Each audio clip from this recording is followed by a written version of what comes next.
Hello, it's Ashley here from Paper&Twine, and thank you so much for choosing to click on and watch this video. Welcome if you're new, welcome if you are a returning viewer.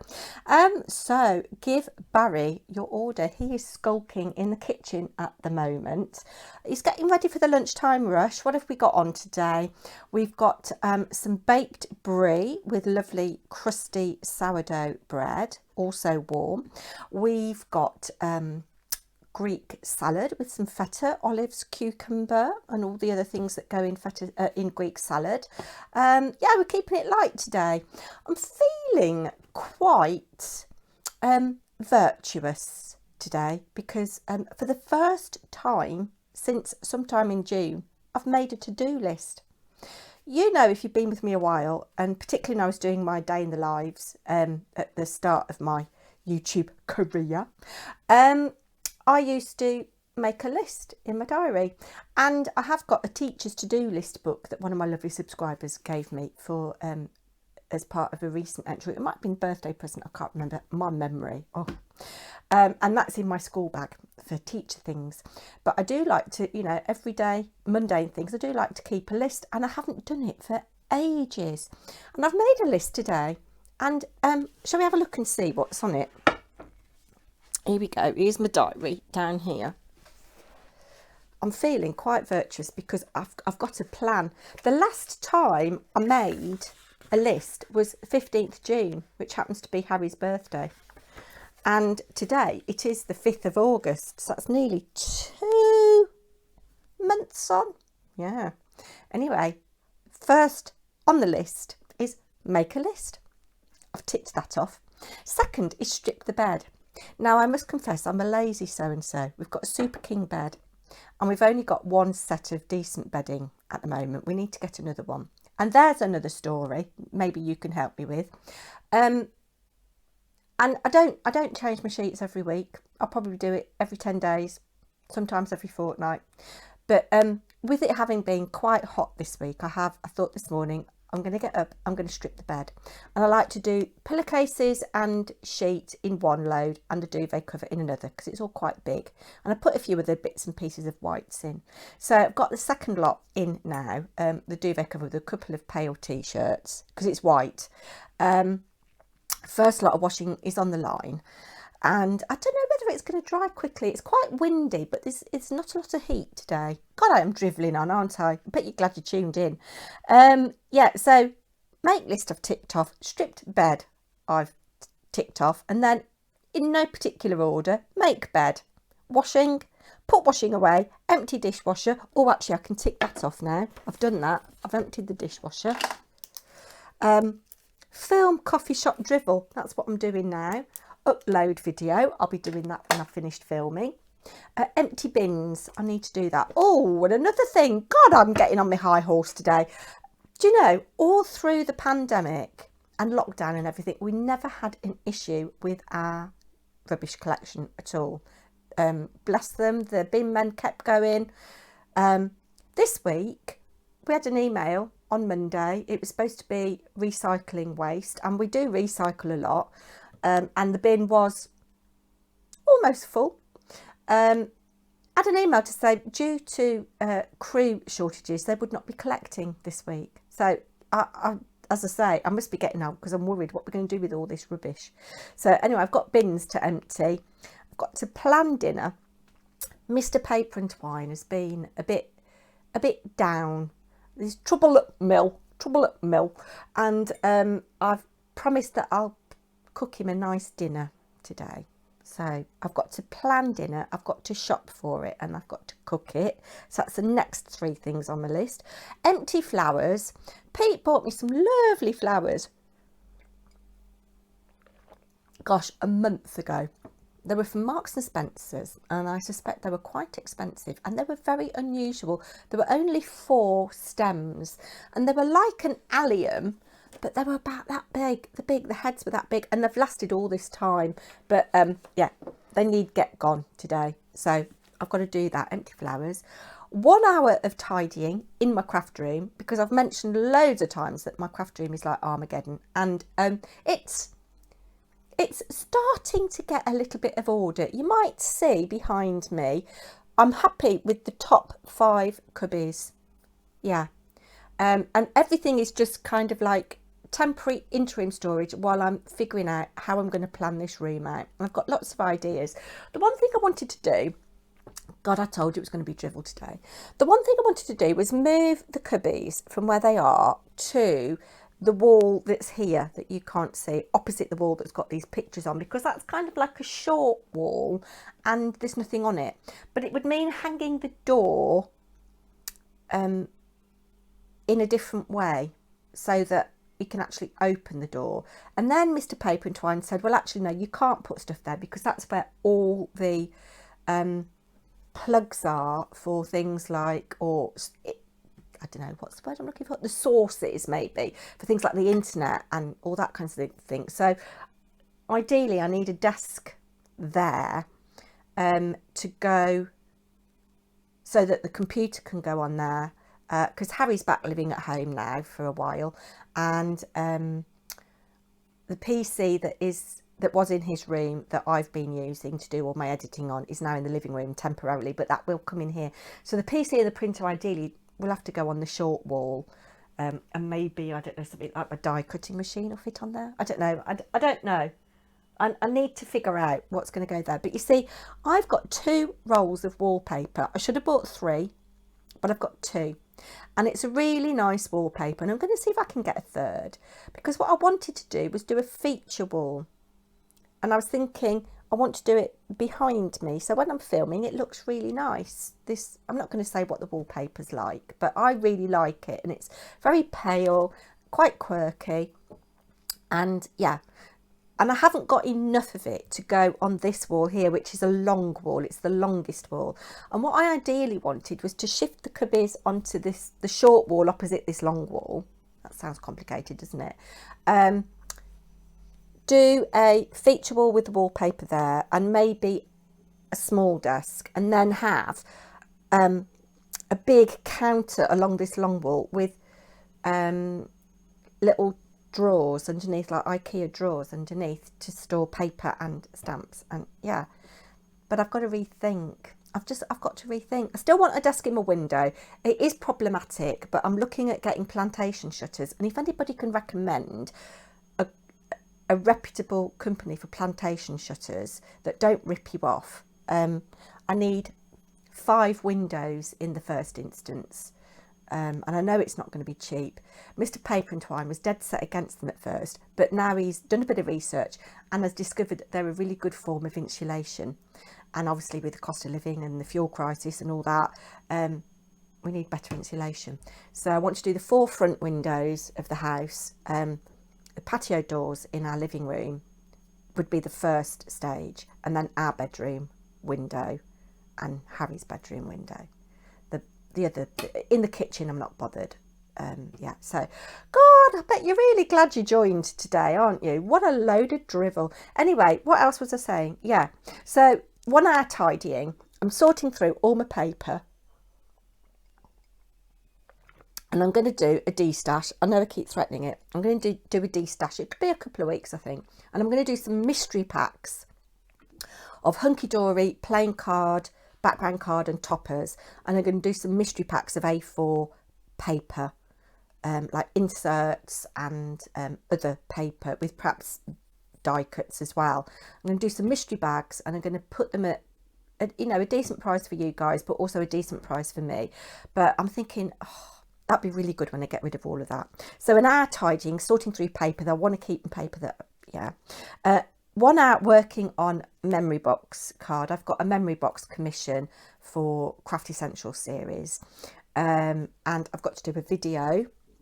I've got until the 20th of August, but I want to get it done because Mike has just asked me to do another commission, and no, that was the 23rd of August, and he's just given me another commission which was due the 20th of August, but he wants 5 cards for that, and I said any wiggle room, so I've got a little bit of a longer deadline. And then 1 hour making prizes.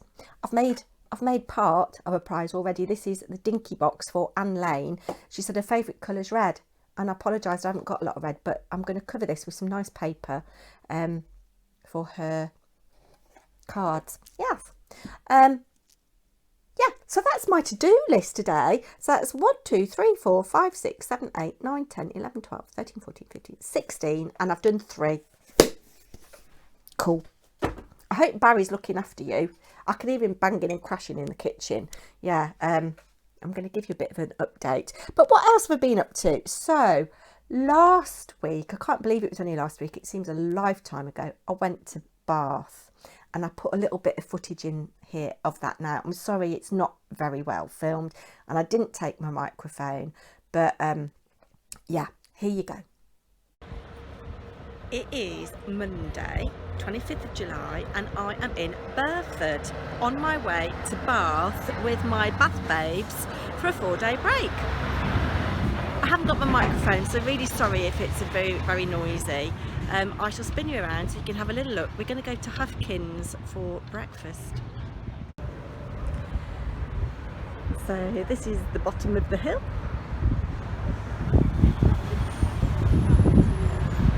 And here is historic Burford on a very grey day.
There are many different ways of attracting an audience. The first thing to do is just let everybody in the surrounding area know that something's happening. What, do you want that chair? Come on then, let's go get a boat chair. Come on, mate. Over! There's a show! Now we do have what we call crowd stopping techniques. Crowd stopping technique number 1, stop! That one's not very good. Crowd stopping technique number 2, stop please. That one's not very good either. Crowd stopping technique number 3, please stop and watch my show. That never works.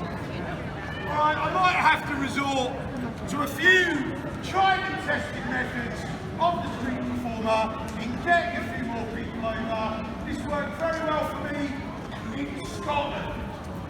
Free beer! Scotland.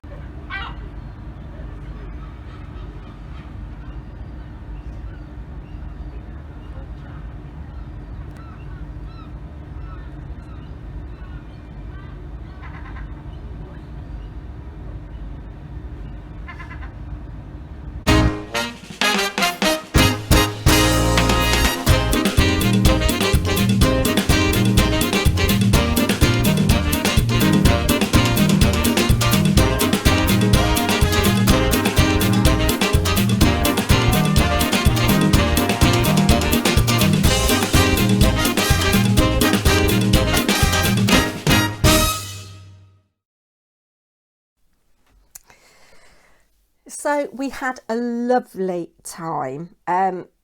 We've been doing this, we can't quite remember the first year. It was either 2010 or 2011. And we're all female teachers that worked at the same school. And there's anywhere between 10 and 16 of us go. It was 10 this year. It was supposed to be 11, but one of the ladies sadly had COVID and couldn't come. What a shame. And the first house we stayed in for a couple of years was called the Duchy. And I think it's on Edward Street. It's all lovely round there. It's near, not far from Pulteney Bridge, if you know Bath. And the Duchy used to belong to Prince Charles. It was one of his bachelor pads. And that was lovely. We really liked it there. And it was good facilities for cooking. And then we stayed at another place whose name escapes me, but it was right opposite Sally Lunn's. And in fact, actually, Caroline, Mrs. M, she did a video recently, and her son went to Bath University and graduated, and she did a vlog, and she walked past where we used to rent. But sadly, that house has been sold. So we had to find somewhere else. And we stayed at the most wonderful property. I think I've put a little bit of footage in my little caption there. Yeah, and we didn't know what the house was going to be like. And also, we stayed for 3 nights this time instead of 2. So in the past, we would cook. And the house that we used to stay in, it was 71 steps from the front door to the door of Marks and Spencer's food hall. So we'd be in teams to cook dinner and breakfast. And there were good cooking facilities. But because we didn't know what this house was like, we decided we'd change the format. So Monday we ordered in, we had pizza, which we went and collected from a lovely, proper Italian pizza place, wood-fired pizzas. Tuesday night we had a cold table, and Wednesday night we ate out, and it worked really, really well. And we all put into a kitty. So the cost per person for the 3 nights in this house was £137, which I think is really good value for 3 nights. We all then put £40 into a kitty, and that covered the cost of our travel. So some people drove, so we contributed to the fuel. We did the park and ride, which was brilliant. We'd never done that before, and that worked really, really well. And yeah, so the kitty paid for a lot of the food. So and drinks, we had jugs of Pimms and things like that. And we just had a really fabulous time. And we come together in the evenings, and at lunchtimes I went on a walk on the Tuesday, which you saw a little bit of in the footage there. And on the Tuesday, I did over 30,000 steps, and I thought I was really going to notice it the next day. I thought I'd feel it in my knees, because I did a walk with some of the women. It's called the Bath Skyline, and that worked out at about 8 miles, what we did. And you're climbing, and then you're on the level a bit, and then you're going down. And when you're going down through woodland, and it was quite hard on your knees. And then we did some walking around Bath, and yeah, so I just love Bath. It's like a home from home now, having been there for about 9 years or so. I feel like I know it really, really well. So that was lovely. But you've all come here to have a little look and see what Barry has been up to. And I will tell you about that just in a minute because somebody's come to the door. Sorry about that. So yeah, I was wittering on about Bath. One thing I didn't mention about Bath was we used to, when we were all still working at school, we used to go in the school minibus.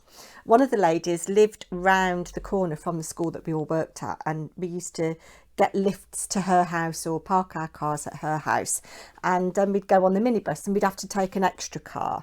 But that used to be great fun because it kind of set the start of our little mini break. But obviously none of us have got access to the school minibus at the moment, so we go in several cars, and we go from different areas. So some of us live in Northamptonshire, some of us live in Warwickshire, and but we all meet in Burford, as you saw at the start of the video there, and we have breakfast or a snack at Huffkins, which is a really, really old historic tea room, which I did show in that little clip, but you might not have been able to hear very well. And I just want to give a shout out to Sarah, who is at Huffkins. She looked after us on the day. Not easy having a big table of 10 people, is it, who all want to pay separately at that point, and because we hadn't got our kitty organised. And I said I'd give her a shout out. She's in a competition if she gets so many thumbs up on TripAdvisor. She can win a prize. I don't know, but anyway, this is a little shout out for Sarah at Huffkins in Burford. I had a lovely what was it called? Huffkins Rambler. I think that was what it's called, Huffkins Rambler. It was a brioche bun with sausage, bacon, cheese and their chutney. So that was lovely. Time now to take you top down for a little duck race. So in a recent video, towards the end of the video, I forget which video it was now, I said that if you commented cat, I would make a card for you. And I had 18 people leave a comment with the word cat, or Cheryl Simone actually used a cat emoji, so I've counted her. Thank you very much for supporting that video. And I know that you do like the duck race, so I have the duck race here ready to go with 18 ducks. You can see them all there. 30 seconds on the clock. Good luck, everybody. Oh, who's it going to be? I do love these ducks quacking, don't you? I need to find an alternative because you'd be getting bored of this way of choosing winners for things. But number 13, lucky for some. Number 16's close on his tail. Oh, here comes number 12, making a quick run for it. Is it going to be number 12? Shooting ahead. Number 17 and number 12. It is. Let's have a look and see who that is. So number 12 is Mary Collier. Now, Mary, I'm not sure I've got your address, my lovely. So can you please email me? I'll have a look. I don't think I've got your address. But if you can email me with your address, and I will email you to ask you what kind of card you'd like, what kind of themes, colours, etc, etc. And I will leave it blank so you can use it or abuse it or throw it away or whatever. Back up top. So well done to Mary Collier. Yeah, if she can contact me, because I'm not sure I've got her address, as I said in that little clip. Blue has just come in and wants to be let out, so I'm going to have to stop you again. I'm sorry about that. I don't know, they say never work with children and animals, don't they? And yeah, Blue is now safely outside. Let's hope she doesn't meow to be let in. But yes, you've all come for a Barry update. So as I've said, he's banging and crashing in the kitchen. He's getting the Greek salad ready, and the brie is baked. It looks nice. Yes, it does. So yeah, Barry has been in contact with Beryl and has asked to see Brandon, and he wanted to take a present for Brandon. Now bear in mind that Brandon is what, I think he's 8 months old today, and it was last week when I was in Bath that Barry went round to see Beryl and Brandon. Now, Beryl has been applying for child support, and Barry has agreed that he's got to pay. I've told him he's got to pay. He's fathered this child, he's got to take responsibility. But he took a gift for Brandon. Do you know what that gift was? Bearing in mind that this child is only 8 months old. He's only gone and bought him a PlayStation. The poor little lad can't walk. He can barely sit up. And Barry has bought a PlayStation. Now the question needs to be asked, who's he bought that PlayStation for? Is it for Brandon or is it for himself? What do you think he should have bought as a first gift? And should he have wasted his money on something like that? Or should he have given a donation to Beryl for things that she's had to spend money on, like buggies and cots and all that kind of thing? So that is our Barry. He ain't got a clue, has he? Bless him, he ain't got a clue. Anyway, that's me. I've kept you long enough. I'm off to empty some bins. I'll be back soon, perhaps with a woolly pod. And next week will be prompt 4, I believe, for hashtag PT Tag Club. So join me for that. Take care, everybody. Bye now.